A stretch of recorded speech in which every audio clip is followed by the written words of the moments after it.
एक बार शिवशक्तीच्या नावानं हार बोला. नमस्कार मंडळी, आज आपण चाललो आहोत देवी धुरपताई महाकालीच्या दर्शनाला. एक वेळेस दर्शन घेऊन मन भरत नव्हतं, म्हणून आम्ही परत एकदा देवीच्या दर्शनासाठी निघालो. तर तुम्ही पण आमच्यासोबत आज दर्शन घ्या. चला.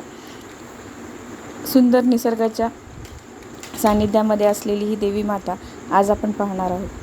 तर आज आपण इथे पोहोचलेलो आहोत आणि तुम्ही पाहू शकता की मागे जसं इथे छोट्या स्वरूपात पत्र्याचा शेड मारलेला होता, परंतु आता बराच मोठा शेड इथं मारण्यात आलेला आहे आणि इथे थोडंसं सोय वगैरे करण्यात येते आहे देवीसाठी.